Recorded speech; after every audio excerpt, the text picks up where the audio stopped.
everybody, Dani Nixx here with a second installment on the new book from Vegas Vince, Sales, Marketing, and Life Behind the Eight Ball. I'm sitting here with Mr. Vegas Vince, the one and only legendary. What up?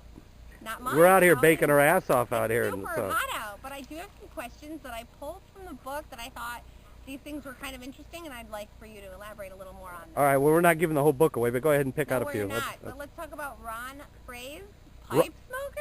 Well, Ron Fraze was a guy, this is a type of individual that I kind of equate to a whole lot of people that I call pipe smokers. Ron Fraze was actually a real guy that, when I was a kid, took me and my dad fishing.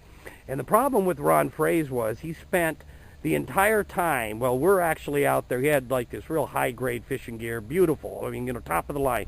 But he never got his pole in the fucking water. He was always jerking around, tying on lures and everything else. Meanwhile, me and the old man got these shitty poles. We're out there, we're in the water catching fish. Next thing you know, it's dark. The man's never got his line in the water. He could never make a decision. The other classic thing with Ron Fraze was on the 18th hole of any golf course, he'd invariably stand over a 3-foot putt, analyze the bitch from 4 different angles, painfully slow, and then 3-putt it.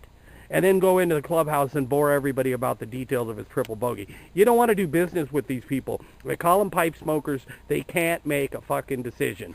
And those are people you don't want to deal with. So, you know, quintessential pipe smoker. They hide behind the pipe. Not all of them have pipes, but I call them pipe smokers. Okay, go ahead. The next thing I thought was really cool, Nino's Pizza has a $1,000 pizza? This is the art of positioning. This is what I tell people. When we used to own a breakfast restaurant, there were 3. And they used to have what were called breakfast wars. And there were 2 breakfast places that tried to out-cheap each other. Every time they'd go 99 cents, the other would go 98.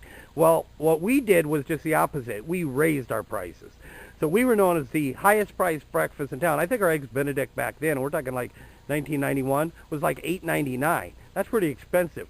But it was positioning because people knew if you went to our joint, you were going to get the best breakfast in town. Now, there is a place in New York that serves, it's called Nino's, serves a $1,000 pizza for real. That's what they charge. It comes with caviar, comes with all this stuff. I think if you go to YouTube, you can look it up.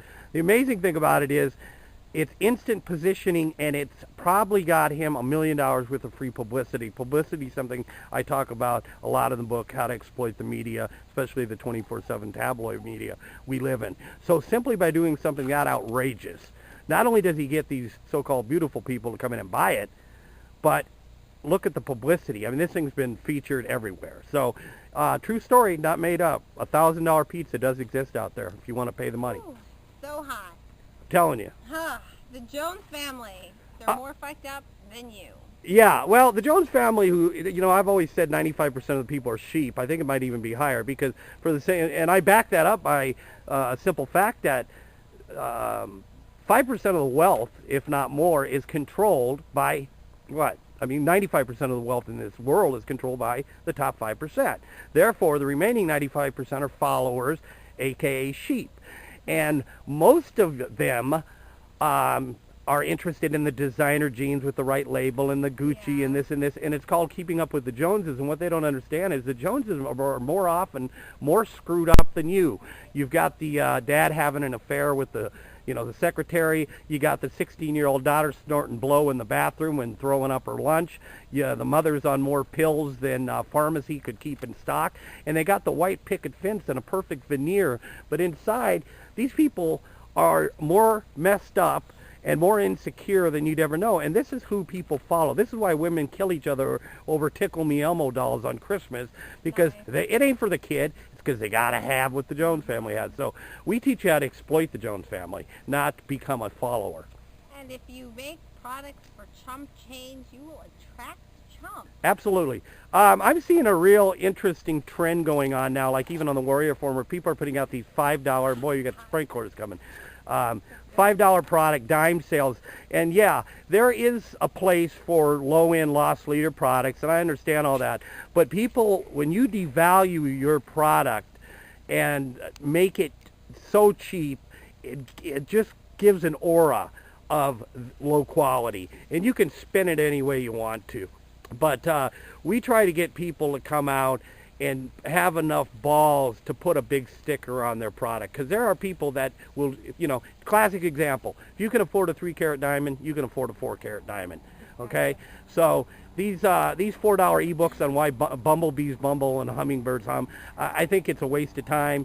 And, you know, internet marketing's taught ass backwards now. I see it a lot again on the Warrior Forum. It's unfortunate. Every WSO we ever put out, we were getting $97.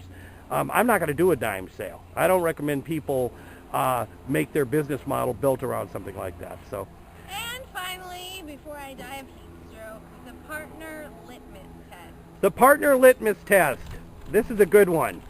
If you are going to go into business with someone, and whether you're going in with good intentions or whether you're going into a criminal enterprise, I'm going to borrow this from the mafia.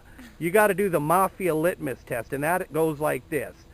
If for some reason the feds kick in my door one Saturday night at 2 in the morning and they put him in one room, my partner, and me in another, what is my partner going to tell him?